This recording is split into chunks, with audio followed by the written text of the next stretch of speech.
He only stepped in to buy a sandwich, but what happened next left the entire shop speechless.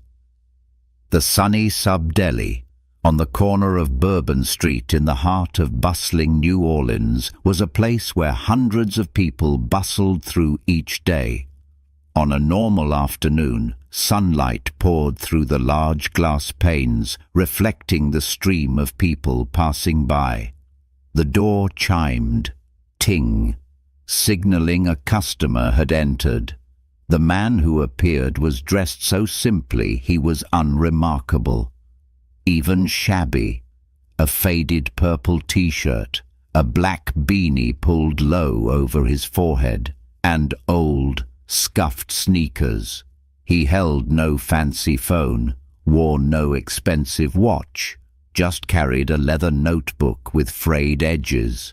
But his eyes made it impossible not to notice, not because of arrogance, but because of something very strange, a calm serenity, as if he were observing not simply buying food.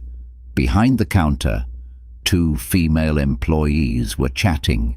One, a young, bright-eyed woman named Erin, hesitated slightly as she saw him approach. She was about to step forward to help when a sharp voice cut her off. "I'll take him. I don't want customers thinking this is a charity." The cold voice belonged to Claire, the shift manager. She stood straight, arms crossed, her eyes quickly scanning the man who had just entered. No welcoming smile, no greeting, just a silent but heavy judgment. The customer still smiled, speaking gently. "Hello, I'll have a grilled chicken sub with fresh vegetables and a little hot sauce. Oh, and if you could, please tell me which item is your most popular." Erin was about to speak, but Claire interjected, cutting her off. "The basic sub is $7. If you can't afford it, you can go somewhere else." The space suddenly fell silent. The other customers seemed to sense something was wrong. The customer didn't react angrily. He didn't lose his temper. He just looked. A long, deep look. Then he nodded slightly. "Thank you. I'll still take that one. Can I pay with a company card?"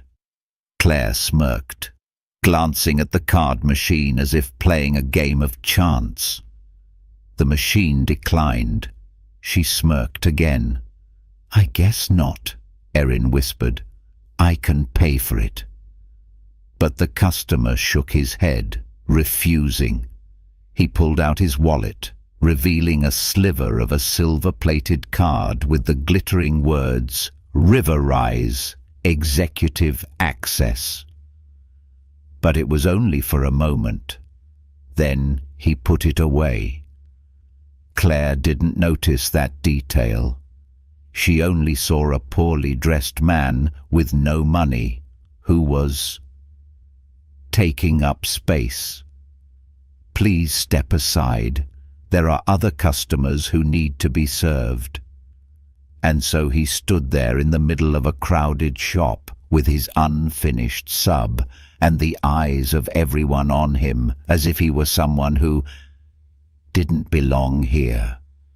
But what they didn't know was that the man they were scorning was the very person who had the power to shut this shop down with a single nod. When we only see the dust on someone's coat, sometimes we miss the entire hidden halo. And this time, the price of arrogance was that an entire system would have to change. The shop wasn't exactly crowded at that moment, but the atmosphere was thick. The customer, Jamal, still stood there, his expression not angry, not ashamed, but quietly observant. He scanned every area of the counter. The vegetable bin was uncovered. The sub-toaster rattled from a layer of burnt, uncleaned crumbs. Used sanitary gloves had been taken off and thrown onto the countertop. He noted every detail with a gaze as sharp as someone familiar with the smallest operational flaws in the service industry. Erin stepped over, speaking softly. I'm sorry. Let me make your sub, sir. Maybe the machine just glitched. Let me try the card again. She bent down, trying to hide her embarrassment for her colleague. Erin's eyes shimmered with empathy, not quite out of pity, but out of remorse. She saw the injustice that had just occurred, and her conscience was torn between doing the right thing and fearing Claire's reprimand. Jamal nodded, smiling at her a short, quiet smile, but it was enough to make her feel like she had just chosen to do the right thing. Erin quietly gathered the ingredients, preparing the sub. Her hands moved swiftly, but trembled slightly, like someone acting for a cause greater than herself. She added extra fresh vegetables, cut the tomatoes thicker, and finally placed the grilled chicken breast right in the center. Claire stood behind, arms crossed, watching the scene with a mocking gaze. Erin, this isn't a charity. Do you know the cost of each slice of chicken? Are you planning to make a VIP sandwich for some vagrant? Erin froze. She looked up. Her eyes wavered between fear and helplessness. I'm just following the customer service guidelines. Claire stepped forward, jabbing at the register screen as if to vent her frustration. He has no successful card, no ID, and doesn't have the smell of someone willing to pay. Don't waste your effort. Then she lowered her voice. You don't have to be so nice. No one's going to give you credit for this. At that moment, Jamal gently placed his hand on the counter, tilting his head slightly as he asked, "May I get your name?" "Please." Claire raised an eyebrow. "My name, what for?" "So I can remember exactly who represented the service culture here today."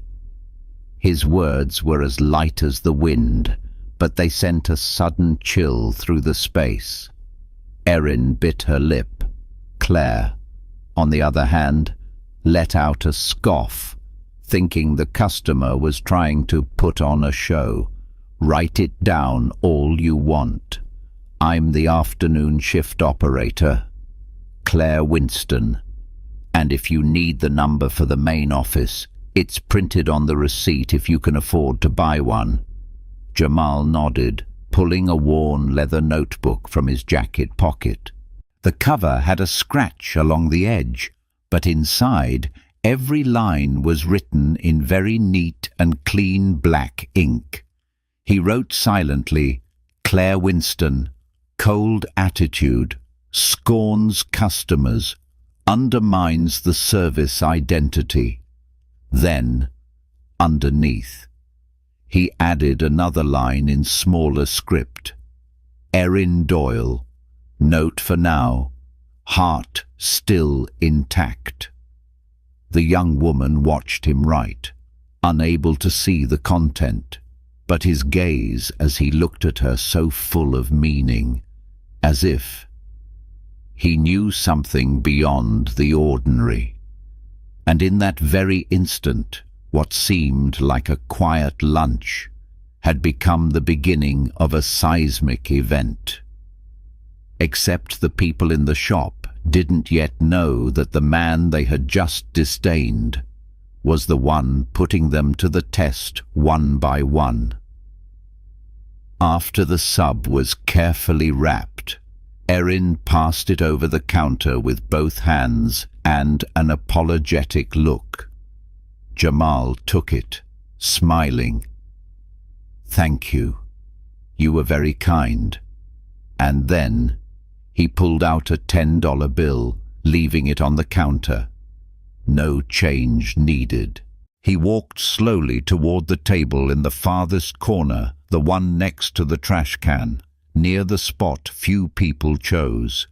He opened the wrapping, as carefully as if he were unwrapping a gift, and he ate, bite by bite, unhurriedly, in silence. But behind the counter, a different story was unfolding. Claire leaned toward Erin, her voice low but sharp. "That's why you'll always be a low-level employee. You keep pitying people like that. When will you ever learn to be realistic?" Erin swallowed hard. She didn't reply. Her eyes remained fixed on the man eating in the corner of the shop. For a moment, she felt that spot seemed strangely dignified, like a silent space no one dared to enter. Claire glanced at him again, then shook her head, the type to be poor but still prideful. "Even took my name down. Probably going to write a self-satisfying review on Google." Another employee, Troy, came out from the kitchen area, carrying a bin of ingredients. He asked, "What's with the tension?" Claire replied. "Some old guy dressed like he's homeless came in causing trouble, putting on an act like he's interviewing for a CEO position." Then she let out a condescending laugh. "I mean, who does he think he is? It was all just whispers, mocking remarks." But Jamal still heard them, not with his ears, but with his intuition. It was a feeling he had encountered many times in his life, the feeling of being judged, looked down upon, and categorized just by his clothes and his skin. But instead of reacting, he observed. From his table, his gaze swept around quickly. He noted the shop had no sign thanking customers, no feedback box. The employee training manual was haphazardly folded behind the counter. Most notably, the Sunny Sub Deli's service pledge sign was half obscured by dust. Erin turned back to her work, but her hands moved a little slower.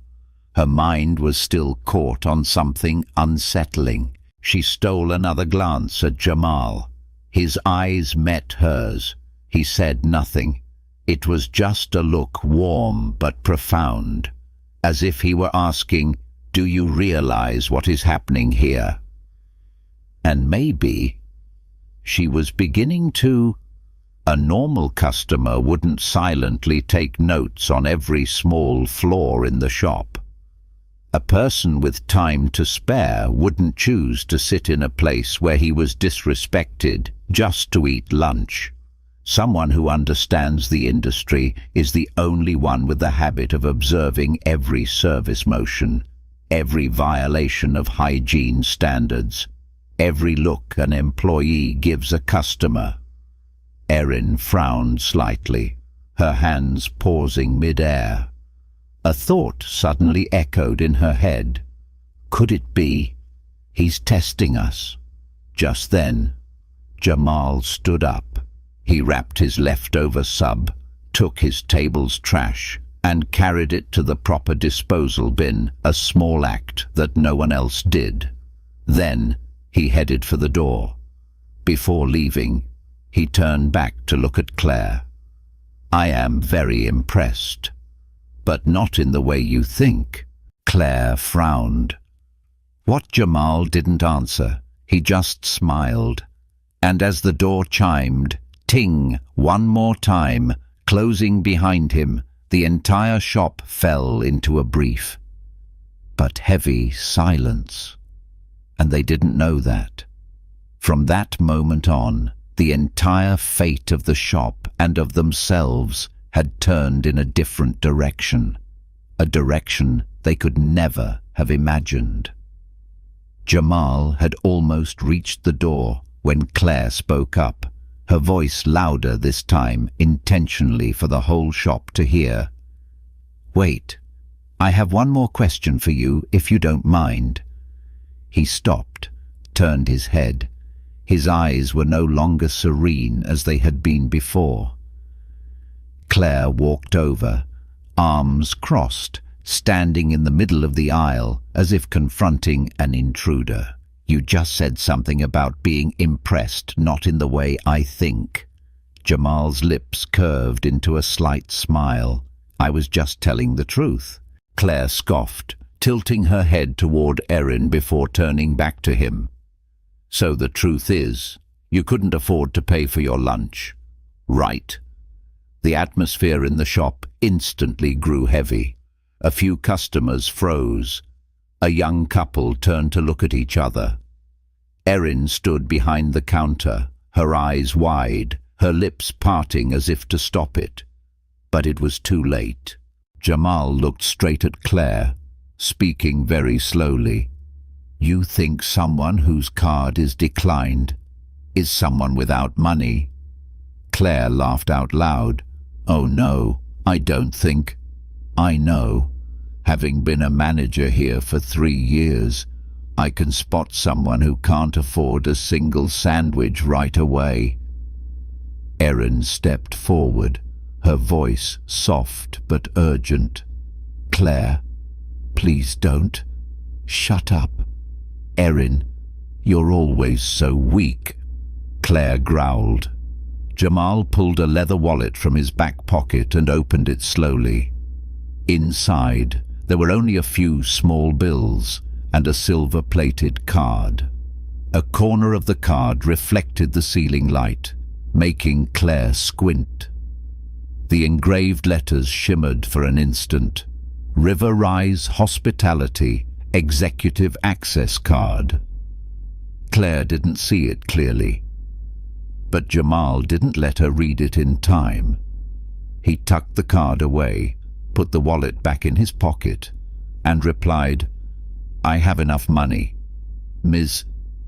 Winston, the question is, are you qualified to do your job?" That statement wasn't loud, it wasn't bombastic, but it cut through the air like a silent blade. Claire froze, her eyes wide. Her name. He had just said her name correctly. She tried to compose herself. I work here every day. Open the shift, close the books. I keep this branch's sales numbers at the top of the whole region." Jamal nodded, as if acknowledging it. But he replied, "A shop can have good sales and still be rotten from the inside." And then he turned to Erin with a completely different look. "Thank you for serving me with respect. You reminded me that there is still a light in this place." Erin could only bow her head. She didn't know what to say, but her eyes began to well with tears, not from sadness, but because she could feel something very big was approaching. Jamal placed the remaining sub on the counter. "I'm not hungry anymore. I'm full, thanks to what I've just seen here." And then he walked out the door. This time no one stopped him. There was only the ting of the doorbell, ringing out like a startled final note in a dramatic crescendo. Left inside. Claire gritted her teeth, but a flicker of unease crossed her eyes. For the first time all day, she was no longer certain of her position. And at the end of the street, in a black SUV that was waiting, Jamal opened his phone. The screen displayed a series of detailed reports on sunny sub-deli branches nationwide. He tapped on the entry, "Branch number 14, New Orleans, internal report pending inspection." He smiled.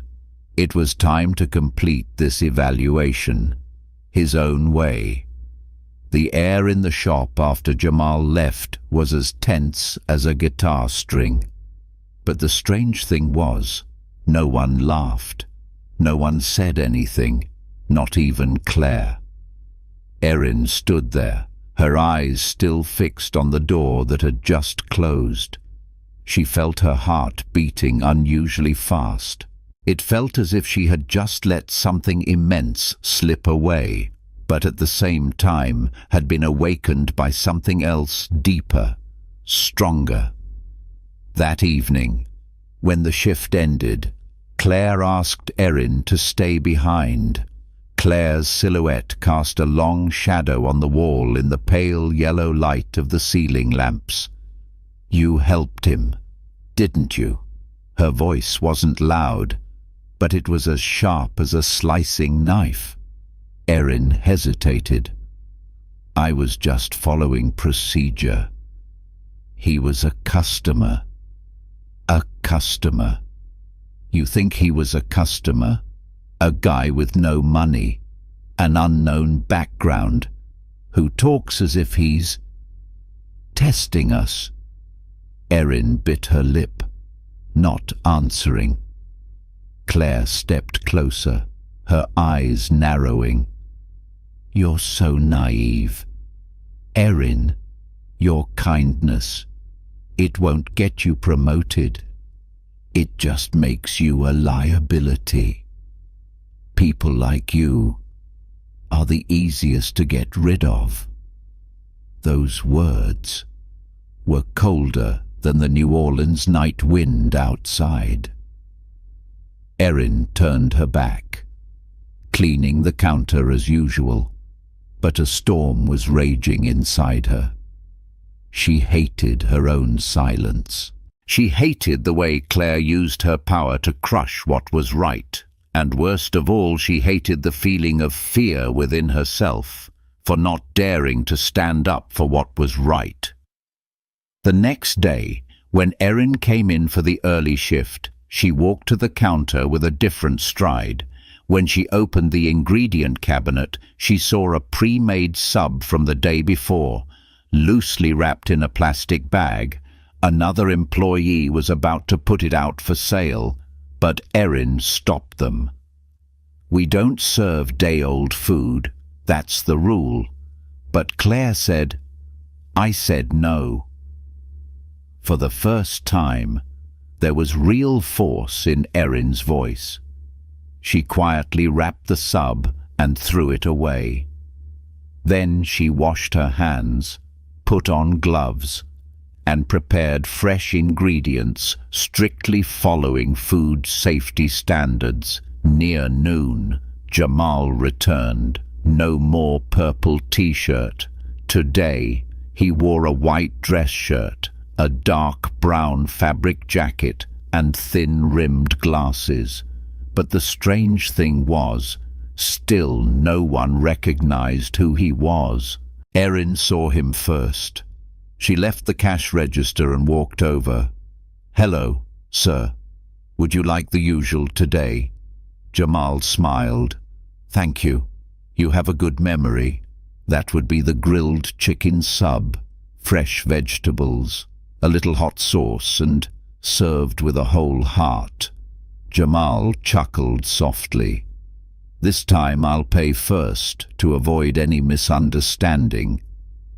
He pulled out a $50 bill and placed it on the counter. Claire, emerging from the back kitchen, saw the scene and froze. "It's him again," she whispered through clenched teeth.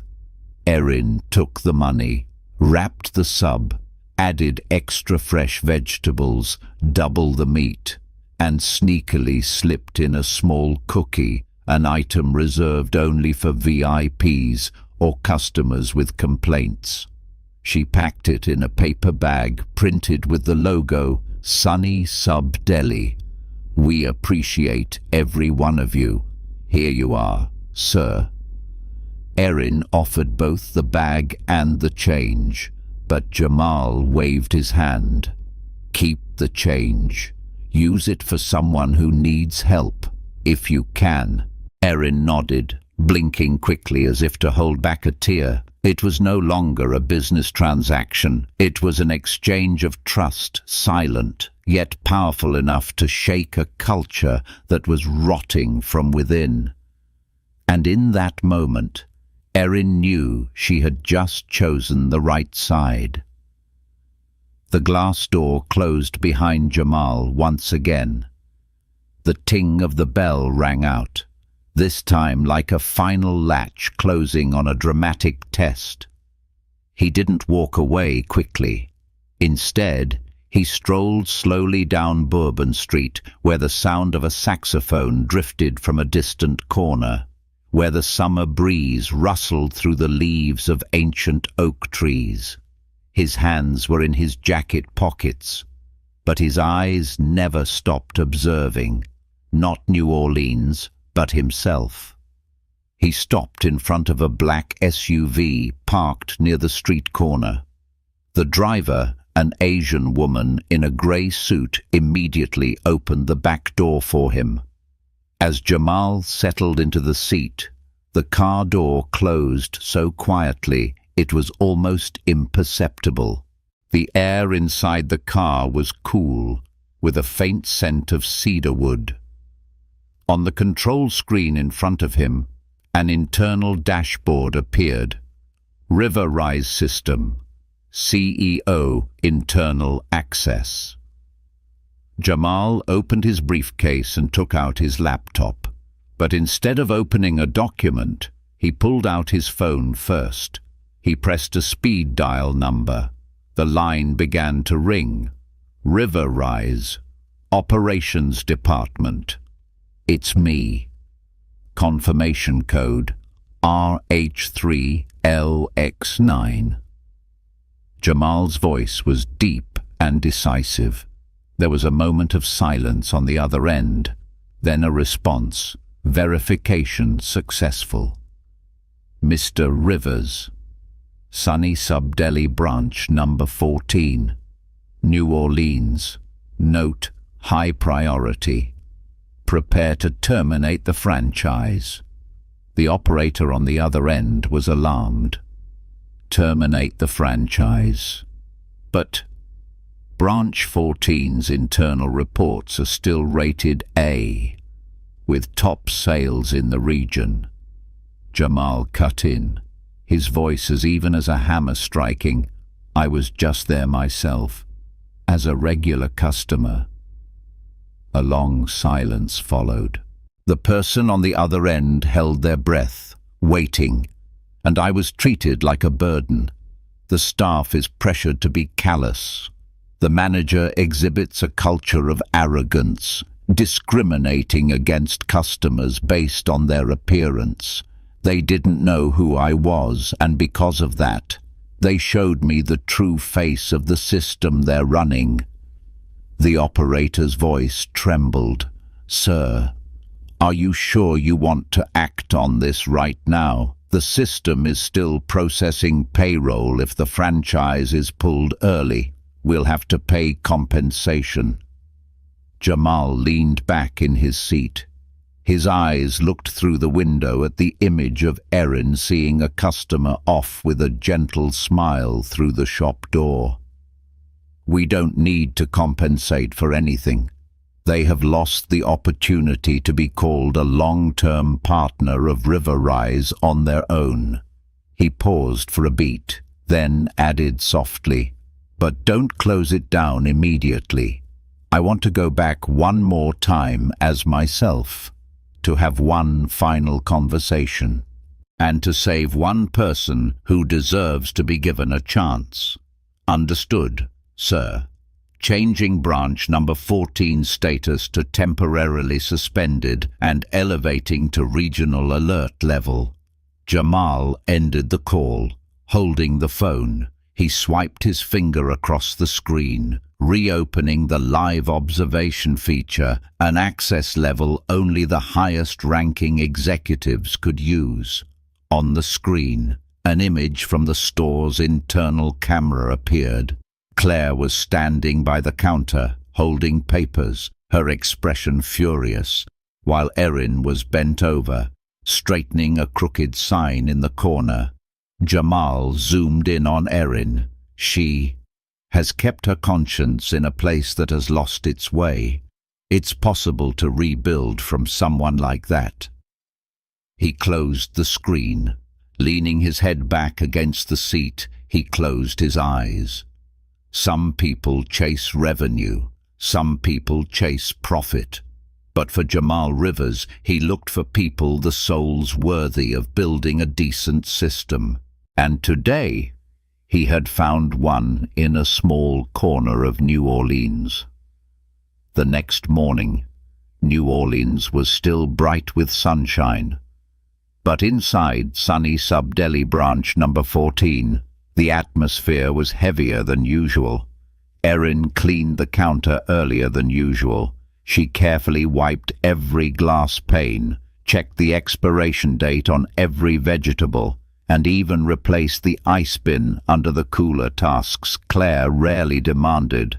But today, she did it voluntarily. Something was compelling her.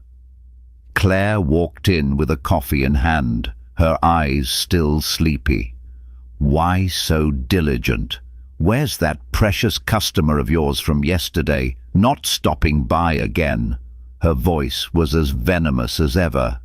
Erin didn't answer, just continued wiping the counter. She didn't want to argue. At exactly 9:05 a.m., the ting of the doorbell rang again this time. It sounded like a knock from fate itself. The man who entered wore a perfectly ironed white shirt, a stylish light grey jacket, and polished black leather shoes. A familiar face, but his presence was completely different. Claire stared at him, a flash of suspicion in her eyes. Her steps faltered as he walked straight to the middle of the shop, stopping at the very table he had sat at yesterday, the hidden corner near the trash can. "Remember me?" Jamal spoke, his voice resonant yet warm. Erin dropped the cleaning cloth. Claire frowned. "You're yesterday's customer. I didn't introduce myself yesterday, but today, to make things easier." He pulled a neck-worn ID card from his jacket pocket. The prominent letters read, "Jamal Rivers, Chief Executive Officer, River Rise Hospitality Group." Claire was stunned. "No, it can't be. You're the actual CEO." Erin covered her mouth, taking a step back, her eyes wide. She wasn't scared, she was overwhelmed. Jamal walked slowly to the counter, stood tall, his voice calm. "I have visited over 26 sunny sub-branches in the past month. No one knew I was coming. I just chose randomly. And I chose this branch because it has the highest sales in the region." Claire forced a strained smile. "And we are proud of that, sir." I'm sure that Jamal raised a hand, cutting her off gently but firmly. "I'm not here to hear about pride. I'm here to talk about disappointment." The air froze. Yesterday, I was asked, "Can you afford it?" I was looked at like a burden, served with a look of contempt. And if it weren't for an employee named Erin here, I would have believed my system had completely lost its way. Claire's face turned red. "That was a misunderstanding. I didn't know you were—" "Exactly." Jamal nodded. "You didn't know. And that's how I know exactly who you truly are."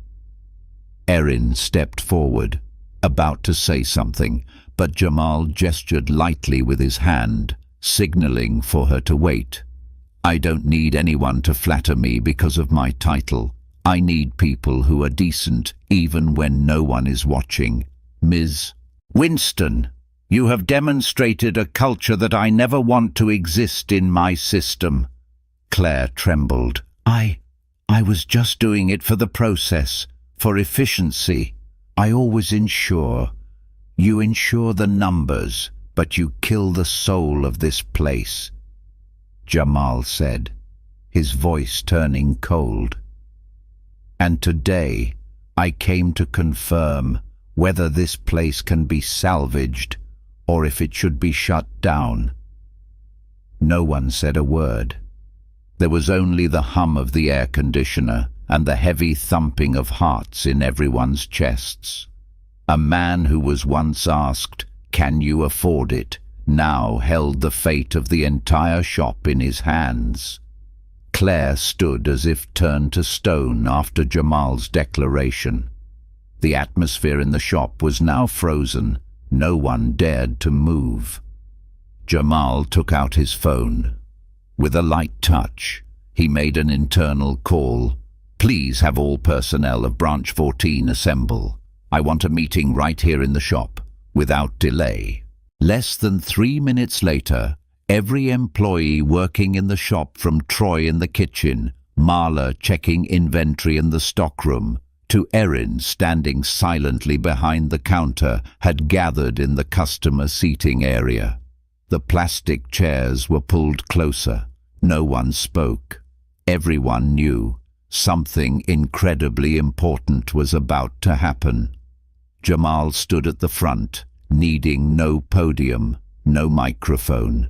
His voice, deep, clear, was like a bell in a cathedral. "I don't need you to welcome me as the CEO.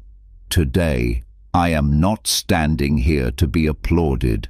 I am standing here to talk about what we have lost." He pulled the old leather notebook from his jacket pocket. He opened it. Each line of script was neat, cold. Yesterday, 10:48 a.m. I entered the shop. Claire Winston, the manager, stood behind the counter. No greeting, no smile. When I asked for the most popular sub, she responded by asking back, "Can you afford it?" Claire hung her head. Sweat soaked her temples.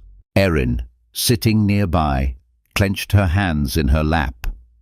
Jamal continued, his eyes still on the notebook. Employee Erin Doyle was the only one who proactively served, followed hygiene standards, remembered the customer's order, and finally was the only one who saw me as a human being.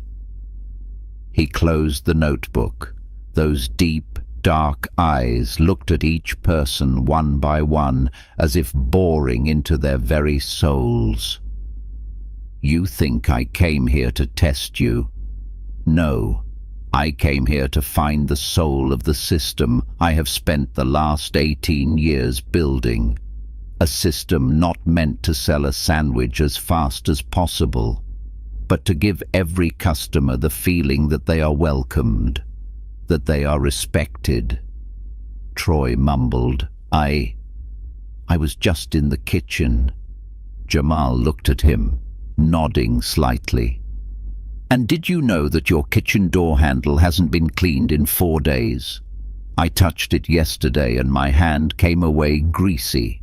You don't come to the counter, but you are responsible for 50% of the customer experience. Never think you are invisible." All eyes turned to Erin. Jamal walked closer to her. Erin was about to stand up, but he signaled for her to remain seated. "Erin Doyle, I know you are still a probationary employee, but what you have demonstrated surpasses the expectations for even an official manager." He reached into the inner pocket of his jacket and took out a small envelope bearing the internal River Rise logo. "This is an official invitation to transfer to the internal management training program. Effective next week. You can refuse, but I hope you won't." Erin held her breath. Her whole body felt frozen. She took the envelope trembling, stunned, almost unable to believe her eyes. Claire shot to her feet. "Wait, what do you mean? She gets promoted while I get humiliated in front of my staff." Jamal turned back. His voice wasn't loud, but it was like a clap of thunder on a sunny day. "Ms. Winston, I haven't made my final decision regarding you, but today I wanted everyone here to see what happens when a place loses its humanity and what happens when there is still someone who holds on to their decency." The meeting ended not with a round of applause, but with a heavy silence. A sobering silence, because from that moment on, they knew management was no longer about being the loudest person, but about being the one who lived right. The atmosphere after the meeting seemed to have settled, but it was only on the surface. Inside, Claire was like a tightly compressed bomb, ticking away, minute by minute. And then it exploded. She threw the stack of papers in her hand onto the table, jumping to her feet, her eyes bloodshot. "It's not fair. I've carried this entire branch for 3 years. Without me, the sales would never have been #1. And now you come here, humiliate me in front of my subordinates, and praise a naive trainee. No one dared to intervene." Erin remained silent, her hand still clutching the unopened envelope. Troy held his breath. Marla took a small step back. Jamal faced Claire, his gaze still calm, not angry but chillingly resolute. "You're mistaken, Claire. I didn't come here to humiliate anyone. I came to see the real person behind the job title and the performance metrics." Claire stepped forward, pointing a finger straight at Jamal's face, an act no employee had dared to do in his nearly 2 decades of leadership. "And I've seen you clearly. A boss who thinks he has the right to judge others' morals after a few hours of playing poor." Erin blurted out, "Claire, stop!" But Claire didn't listen. She had lost control. "I don't care that you're the CEO.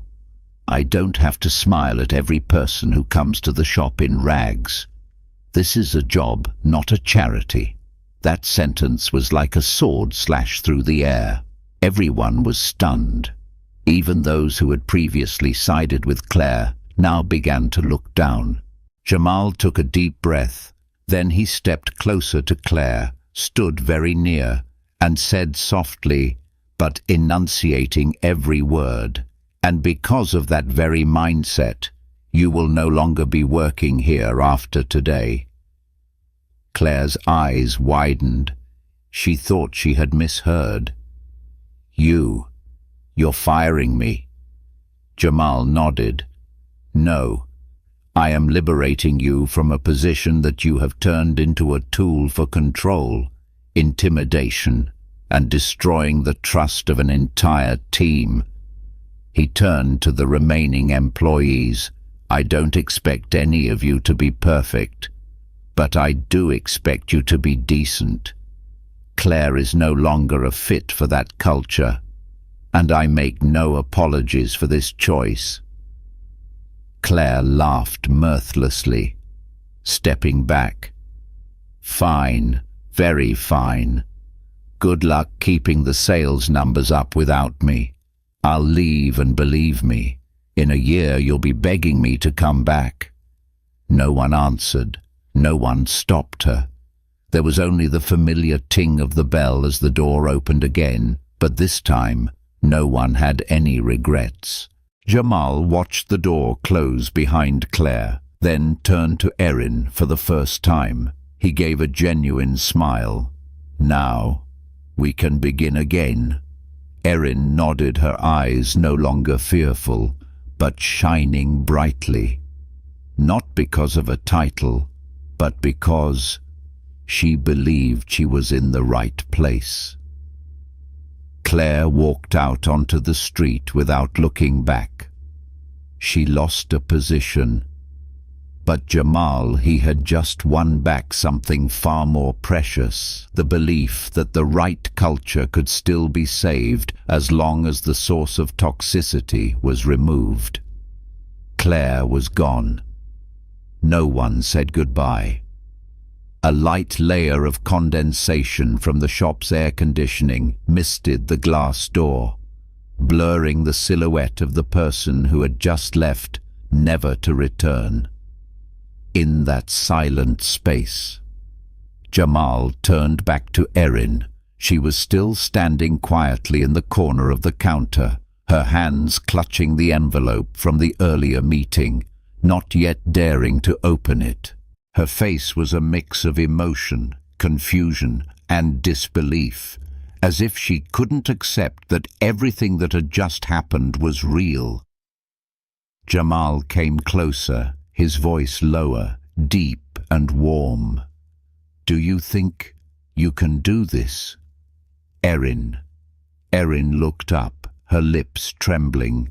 I don't know. I've never managed anyone. I still have to ask others how to handle complicated orders." Jamal nodded slightly. "I used to be the one mopping floors in a small diner in Atlanta. The first time I was given the keys to open and close, I thought I was going to ruin everything." He smiled for the first time in this entire story. That smile wasn't a test, but an offering of trust. The issue isn't whether you know enough, but how much you are willing to learn. And what I need, first and foremost, isn't someone who is skilled, but someone who is decent. Erin bowed her head. When she looked up, her eyes were teary, but her voice was steadier than ever. "I can't promise I'll do everything right, but I can promise I will never strip anyone of their dignity while wearing this uniform." Jamal patted her gently on the shoulder. "That's enough to start." He turned to the remaining employees. "From today, Erin will be the manager in training at this branch. I will personally oversee her training progress, and you will all witness what happens when a place is led by kindness, not by fear." Troy, the kitchen employee, nodded slowly. Marla let out a sigh of relief. No one objected. Erin opened the envelope. Inside was a beautifully printed letter of invitation, along with a silver River Rise logo, bearing the direct, signed signature of the CEO, Jamal Rivers. At the bottom was a small, slanted, handwritten line. "Kindness is the only starting point I trust." She placed the letter in her pocket, her heart beating fast, but no longer out of fear. But because she knew a new door was opening, a door she hadn't knocked on, but which had been opened from the inside. Not everyone gets the chance to change another person's life, but sometimes, if you just don't turn your back on what is right, life will choose you to write a new chapter. And today, Erin Doyle, from an overlooked employee, had stepped into the light, not through luck, but through the kindness she never compromised on. The next morning, the sunlight streaming through the glass panes of sunny Sub Delhi no longer felt as cold as the day before. Something had changed, not the brick walls or the menu boards, but the atmosphere. A simmering warmth was spreading from within. Erin arrived early. no longer the timid girl secretly wiping the counter. She entered through the employee door for the first time wearing a new name tag, Erin Doyle, manager in training. She took a deep breath in front of the employee restroom mirror. No makeup, no embellishments, just brighter eyes and a steady glint of determination. Today, I don't need to do everything perfectly. I just need to do it right. One thing at a time, she went to the counter, checked the order book, and showed a new employee the proper way to package subs. To Marla, who had previously always been scolded by Claire, Erin spoke with a gentle voice. "You're doing great, but if we put the sauce on before arranging the meat, the bread won't get soggy. That way, it looks more professional for the customer." "Right?" Marla looked at Erin for a moment, then smiled. A very real smile. "Honey, finally, someone here knows how to teach without yelling in your face." In the kitchen, Troy was fiddling with the toaster's temperature. Erin didn't shout from a distance. She walked over, leaned in, and said softly, "Let's check the system settings together. I have a little trick that helps keep the chicken golden brown every time." Troy looked at her. His initial hesitation was now beginning to trust. And then, at 11:15, a man walked in. Purple t-shirt, beanie, the familiar leather notebook in hand. Jamal.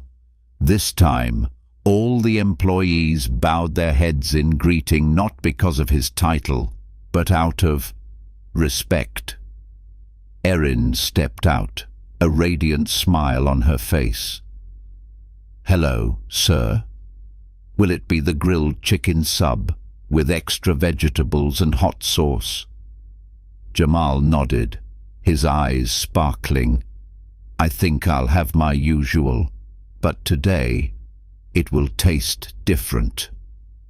Erin chuckled. "Yes, sir, because today everything here is different." Jamal sat down at a table. At the same time, an elderly woman in a blue sweater entered the shop, walking slowly, leaning on a cane, her hands trembling. Marla went to take her bag, and Troy rushed to hold the door open. Erin went behind the counter and prepared a complimentary cup of tea specially for our elderly guests. There were no surveillance cameras, no directives from above, just a new culture coming to life bit by bit in every person. Jamal finished his sub, wiped his hands, and stood up. Before leaving, he said to Erin, "I won't be coming back as often anymore, but I will always know how this place is running." Erin nodded, no fear, just a promise in her eyes. "We won't let you down, sir." Jamal smiled and walked out the door. When he turned back for one last look, the scene before him made him pause. Employees were greeting customers. Soft music was playing. An elderly woman was smiling as she drank tea in the corner. And behind the counter, Erin, no longer the trainee girl, but a leader guiding with decency. Sometimes, changing an entire system doesn't start with a high-level meeting. It starts with how one person treats another, when no one is watching. 1 week later, inside the main office of River Rise Hospitality in Atlanta, a new photograph was hung on the wall. Not a picture of a conference, nor the CEO standing next to a politician, but a picture of a small sub-shop with sunlight slanting through a glass pane, illuminating the face of a young woman smiling behind the counter. Erin Doyle, the first manager in training, promoted for her ethics, not her performance report. Beneath the photo was a brass plaque that read, "Kindness is the standard, not the exception." Jamal Rivers. The story of branch number 14 quickly spread throughout the system, not because the CEO went undercover, but because a humble employee did the right thing even when no one was acknowledging her, and because a CEO dared to confront the dark side of his own organization to fix it from within, not with reports, but with people's hearts. Claire, since the day she left the shop, was never mentioned again. But Erin was different. She received letters from other branches. "Thank you for daring to stand up.